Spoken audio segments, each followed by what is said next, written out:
Okay, fine, let's do it. I feel like Chappelle is the topic of the day, and most people are in support of Chappelle and aren't really that bothered by his trans jokes for a number of reasons. But there is a minority of people You think it's who, most and people? many of them are smart people, who are like, oh my God, liking Chappelle now is so lame. He fell off with the trans jokes. He's not so funny anymore. He's your boring old uncle who's always whining about trans people need to get off my lawn. I'm like, what? You And like what? seems like our Because friend FD is in that smarty wokester, don't really like Chappelle anymore club. And I'm now not it's joining a your whole little club. club.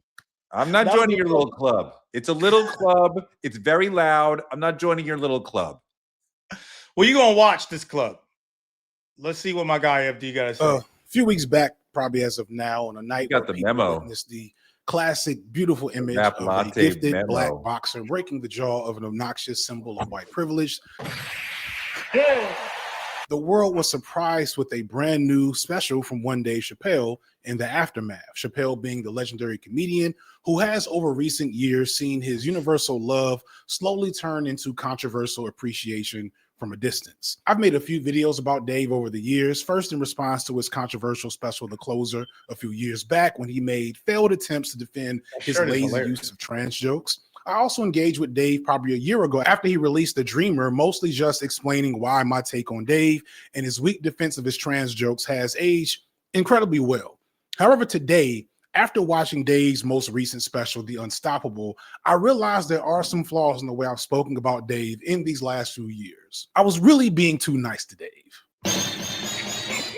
Dave Chappelle is one of the greatest comedians of all time, one of the few comedians from the 90s who can still tell good jokes halfway through the 2020s.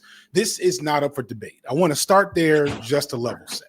The Unstoppable isn't Dave's best work, but I feel like that's what all of us say that. We all understand his greatness, even though you could have this space. I feel like you understand his greatness and revere it so high that you're like, everything's funny, even when he says other shit that y'all niggas say that's not funny. I feel like you're clouded by his greatness. I continue to find Dave extremely funny. I feel like some of the critique of him goes astray because niggas is like expecting him. He is extremely intelligent, but and so intelligent that you compare him against intelligent people and you want his comedy to align with actual intelligent comments that might happen at a TED Talk. That's not what he's doing. That's not what he has ever done. He has made you think I am that intelligent that I could do a dope TED Talk. But comedy shows are not TED Talks. And for example, like when he says, I have more freedom in Saudi Arabia, more freedom of speech in Saudi Arabia than in America. And then he gives an example. He is doing comedic truth. It is not real truth, although it is actually true that he specifically is more free to talk in Saudi Arabia than he is here because the king said, you can talk about whatever you want to. Can he not critique the government? Probably not, but he doesn't care about that. He can talk about the things that he wants to, as opposed to in America when Charlie Kirk and Jimmy Kimmel may happen, right? But he's making a comedic argument. He says something ridiculous and then he proves it. But it would never work on a TED Talk stage, but it's not meant for that. And this is already, I've watched this, it's already driving toward let's take Dave super seriously like it's a TED Talk. It's not. It never was, and it never was supposed to be taken that way. But that's a throw. The thing is that Dave gets to hide behind that. So when it's serious, it's a comedy show. It was never a TED Talk. Let me finish. When you say something about something that you actually, a political thing that you actually stand behind, it's like, my words need to be taken serious. This happens a lot of times with Dave Chappelle. And when it's something where it's like you might not have a full political grasp of, or even a full opinion, now I could be like, oh, well, this is just a joke. This is comedy. But when it's important to you, no, I'm talking about him. This is our critique of Dave Chappelle. He like throws a rock, hides his hand. Hold on. He's not explaining the jokes at all. He's never saying it's just a joke. He does the jokes and then he goes home. He does not do an interview where he's like, oh, it's just jokes. And, you know, like Matt Rife and other people had to explain and apologize for shit they said. So he's not hiding his hand. He is doing jokes and saying, I am doing jokes. And then he drops the mic and goes home with $20 million or whatever the fuck. So that, I mean, he's not hiding behind these are just jokes. He's telling you jokes that are also make you think. But he doesn't always think the way that we think. Of course he doesn't always think what we think. But to act like there's in the jokes, here's the thing. In the statements, for you to say, especially the Saudi thing, to be like, oh, well, I went out there basically just to get money. Because that's basically what he said. But he says, oh, I'm free to talk there. And then someone try to make that profound as you try to do. That's not profound. If you think it's funny, then you think it's funny, but it's not profound. I'm not saying it's profound because I'm saying that we cannot take it to the TED Talk Ta-Nehisi Coates stage. So there's no That's chance what we were for saying earlier when we were discussing is like the freedom is the why he was out there. I'm just going off what we were talking about. He made a ridiculous statement on purpose that would make people go, it wasn't funny. That's a ridiculous statement. And then he proves the ridiculous assertion in a ridiculous way. It was how did he prove that? Exactly. Well, that specifically, he tells the Falcon murder story where he shows, look, over there, I killed a trans person, which never actually happened, obviously, but I killed a trans person and it was just a misdemeanor and we all kept flowing. Over here, Charlie Kirk, a talker akin to me, talking about politics in public, got killed. Jimmy Kimmel got taken off the air. So now this is ridiculous. So in reality, he went over there to get paid. This is ridiculous. This is all ridiculous. And if we were at dinner, in reality, if we were at dinner with Dave, he would go, this is ridiculous. Obviously, I don't have more freedom of speech over there than over here. But obviously, I went over there for money. But in comedic terms, in comedic logic, it's a brilliant line. But it's not a TED Talk line. No, it's not for you, but it's not. It's not funny even. But let's keep watching this thing. Israel's killed 240 journalists in the last 3 months. So I didn't know y'all was still counting. So this is a classic whataboutism, and I know for a fact that I need to explain it, so sit tight for a second. The Riyadh Comedy Festival was a special event held in Riyadh, Saudi Arabia, and it was a controversial and in many ways disappointing example as to why you should believe Dave's words in that snippet I showed earlier, because it shows that Dave, much like most celebrities, is only as principled as he is well paid. Many of you may not know this, but Saudi Arabia is not a great place for a multitude of reasons. They've participated in more than a few human atrocities over the years. They have extremely repressive laws around women and sexuality that are legitimately more oppressive than other Muslim nations and not actually rooted in a true practice of Islam. Their government is corrupt and despotic. Dave mentions how they murdered a journalist a few years back for criticizing the royal family. Yes, but that's not where this begins or ends. And again, Dave knows this. Saudi Arabia also has what essentially amounts to legal slavery right now in 2025, 2026, probably when you're watching this.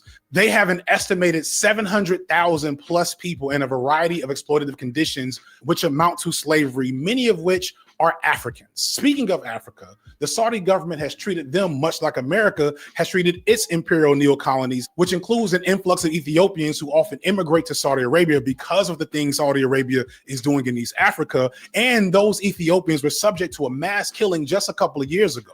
Saudi Arabia is also currently funding one half of the Sudanese civil war that's creating a massive humanitarian crisis in Africa.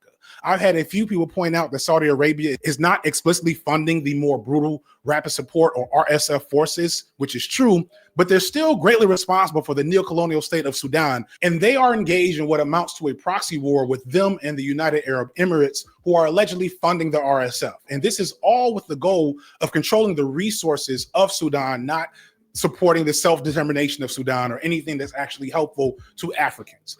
I am glossing over a lot. Global politics is not my bag. Feel free to elaborate or correct me in the comments. I'm working on something to fix my lack of understanding there. But here's the point. Dave pointing out how awful America is with its support of Israel or legacy of empire does not make it the same, does not make it any less bad that he went there to perform. This wasn't like Dave had a homie with the comedy club in Saudi Arabia and he went there for a private event. He performed for those in power to whitewash what they're really doing in that country and abroad. And much like with every other person that is forced to perform there, I guarantee Dave had to sign a contract to censor himself to not criticize the Saudi government or say anything bad about what they're doing, which is something, if you let Dave tell you, he would never do, because freedom of speech and his ability to say what he wants is so important to him. But it's not if the check is right. It's a complete betrayal of what many perceive Dave to stand for. Do you agree with that or no? I mean, you know, the dumping on Saudi Arabia, like, sure. I could also see Dave saying, why should I care about that? I mean, like, really? I could. A lot of people at don't that rate, I understand. can't perform in any fucking country in the world. I mean, really? We can't go to France? You can't go to France. They've specifically oppressed Haiti for hundreds of years. Can't go to England. Where the fuck can you? I mean, like, you know, can't go anywhere in the Middle East. I mean, like, you know, You can't be sure. here. I don't disagree with that point. And people, I think what he said about the royal fan, but Jake's not exactly making that point. And like you said, it's not a TED talk.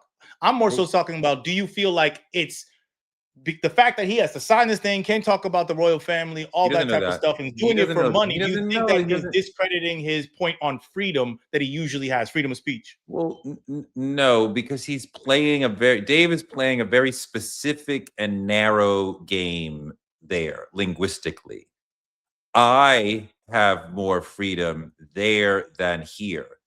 That I can't talk about X does not negate that, because over there, I killed somebody. Over here, people, talkers like me, get killed. So that this area is off the, which FD has no idea. Dave said, no, I can talk about whatever I want. I would imagine they probably are like, you know, don't talk about the kingdom, but like Dave doesn't know anything about the kingdom. But like, you don't know that. You don't know that. That is a complete supposition. You're just guessing that that happened. You have no idea. But the idea that this is apart from what Dave, like all these comedians, the comedy is number one. The You caping for Dave Chappelle is amazing. No, but the intellectual perspective. I mean, it's just even you saying that it becomes difficult to talk about comedy with people who don't really know comedy and like start to know comedians and how they are. They don't care about rape. I've had women comedians explain to me why rape jokes are completely appropriate.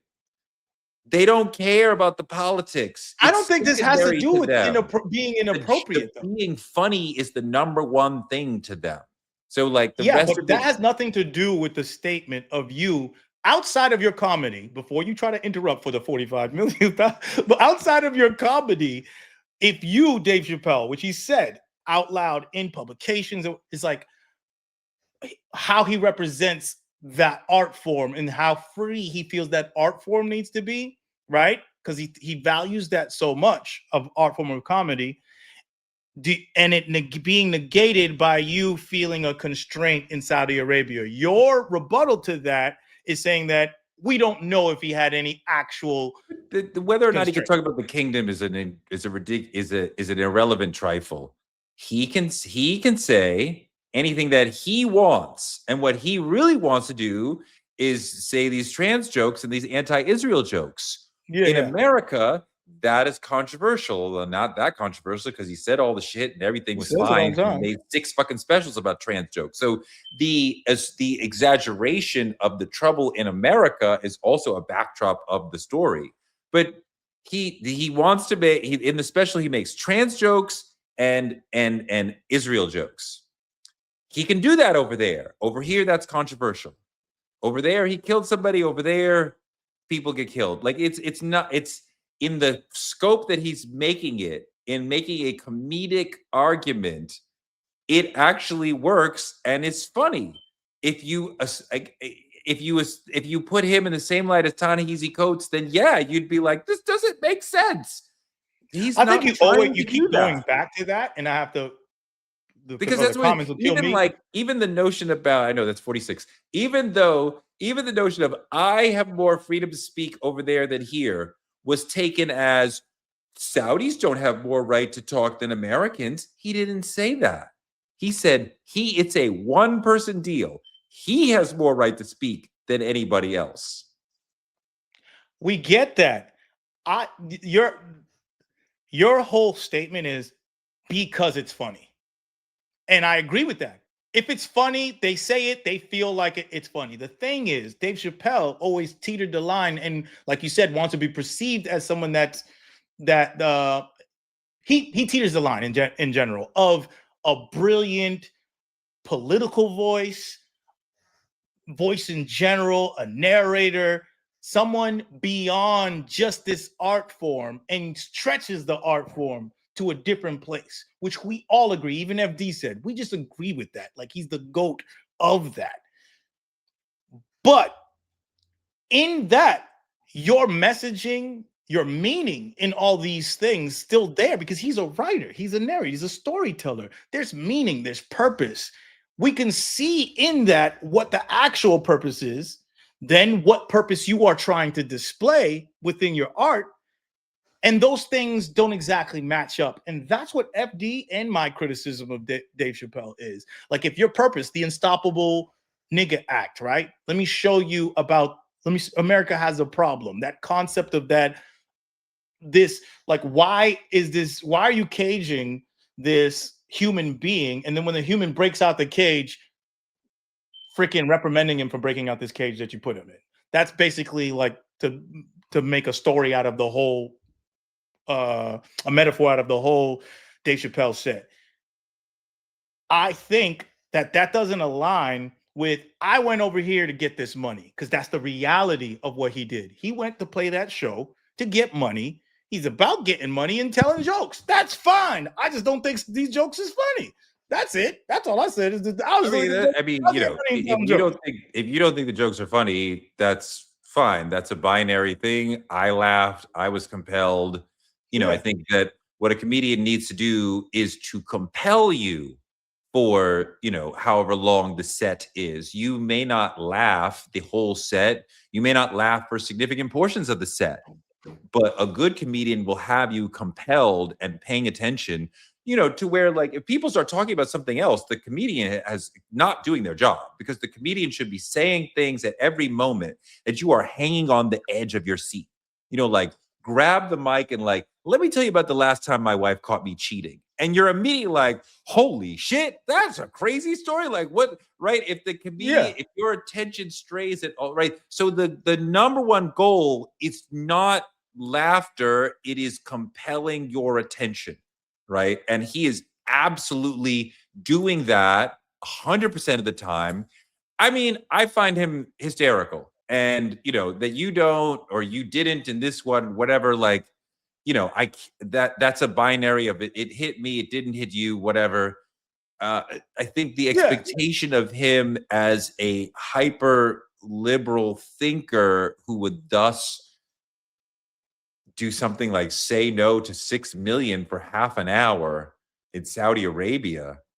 See, what I thought, that's crazy. What I thought he was going to do, I thought he was going to go into Muhammad Ali and the Viet Cong, right? When Muhammad Ali was getting drafted or trying to be drafted for the Vietnam War, said none of them. his famous thing was the Viet Cong never called me nigger, which relates to the African American challenge with foreign policy, because we are asked to join the nation to face down this national enemy. And we're like, but you are an enemy to us, and you don't see. You just told me to go back to Africa, and then you tell me to be an American at the same time. Yeah, you're segregating us. You don't see us as American, but then you want us to go fight and lose our life. And we have done that in every major war in America. There's no war where black men and black people have said, I'm not joining.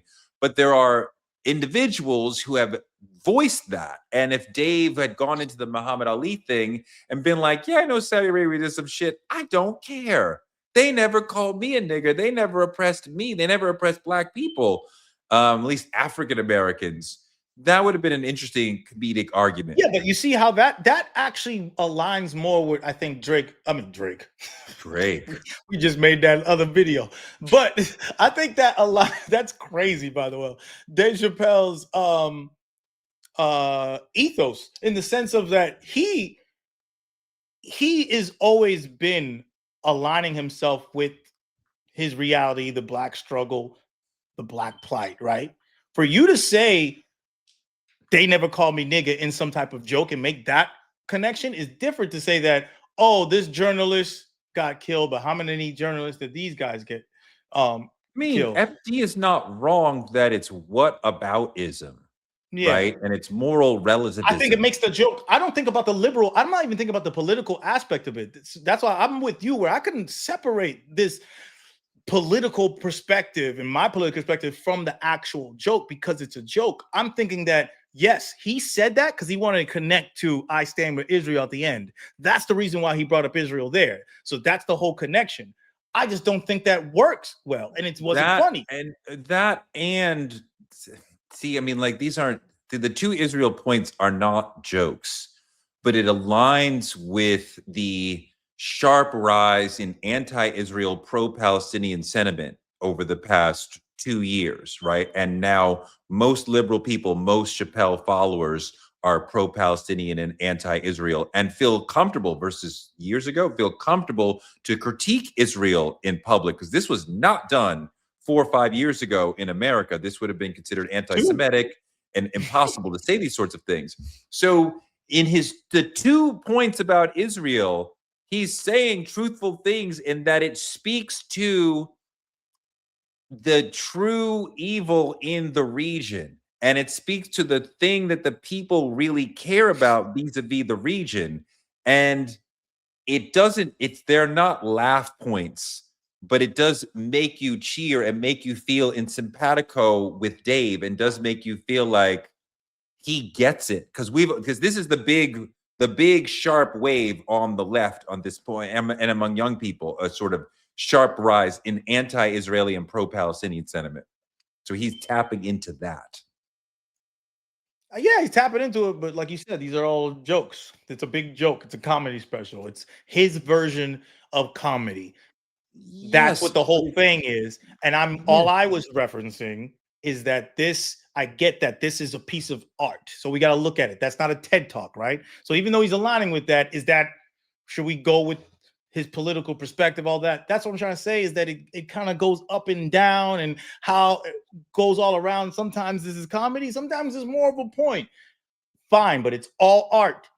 My only thing is, we can't say that it's good because it's brilliant and it's political, and then not be frustrated or expose fallacies within his political message in his artwork. No, that's to misunderstand what he's doing and ask him to do a TED Talk when he's doing political comedy and it works in comedic logic. It's not meant to work in regular person logic. It's not the same. I had a similar sort of thing this week when these two comics, you might have seen this, these two white comics had this kind of viral moment where one says to the other, I believe it was, which one of our wives would let us run a train on them? And then the other one says, well, which one would be more fun? And, women are clipping this and going, oh my God, horrifying. And, respect to their perspective, I don't have their lived experience stipulated. But I'm also like, they're doing jokes and they're trying to shock you, and the response you're having is part of the intended response. And their wives, people were like, their wives must be pick-me's and they should leave them immediately. I'm like, their wives are not pick-me's. They know what they're getting. They know these guys go to work and they say crazy shit, and it doesn't mean anything. And the person who shows up at home is not the person who takes off his shirt on stage and says, I want to have a gangbang with my wife. It's an entirely different person. I remember I saw a Chris Rock show when we were friends. Not that we're not friends now, but I don't talk to him all the time. And so we were in the front row or whatever, and we were going backstage after. and he did this joke about putting girls through college because, you know, he had slept with them, so he, like, you know, was putting their kid through college. He put several kids through college, and his then wife was there in the green room, like, "Yay, great show!" And I'm like, "How are you okay with?" And she was like, "I'm going home with him." So, like, she's like, "It's jokes. It's comedy. I don't get trip on every little thing that he says on stage." And, like, to put a realistic, real person filter microscope on it, it Everyone doesn't feels work. that way until somebody says a joke you don't like. And that's the truth. Somebody say a joke that you don't like, that says something about your family, and start joking on you. Now you feel a way about it. And now it's like, I just went to the show and this nigga started talking about my family and how my wife look or something like that. That nigga's gonna feel away because he just started talking shit about my wife or my girl or my cousin or my friend that were at the show. Everybody feels away until somebody says a joke that they don't like. And that's fine. I'm not saying that people can't say jokes. You just can't act like there's not different perspectives and repercussions for things. The one you said about cheating is the thing that I really liked. What you say, where I appreciate, if I mean, you come up and said, "Yeah, so I cheated on my wife the other day, blah blah blah," and then and someone's like, "Oh my god, you're a cheater!" Like how? And then someone judging this comedian because he's a cheater or something like that. That would be stupid to me. But if someone personally felt the way about that, go feel away. Especially for African American comics, comedy has been a place where we could say things that were otherwise unsayable in the society and push those boundaries from that stage. So, I mean, I support. We need the notion that the comic can say absolutely anything. You don't find it funny, that's fine. That's your choice. I mean, comedy is involuntary. You're not going to force your liking of something. Either you're going to laugh, it's an involuntary reaction. You're going to laugh or you're not. But I just, you know, you put, you know, his number one goal is to be comedic, and he may also make political sense, but the expectation that he's going to make perfect political sense alongside our great political thinkers is misguided. $1 million in the bank.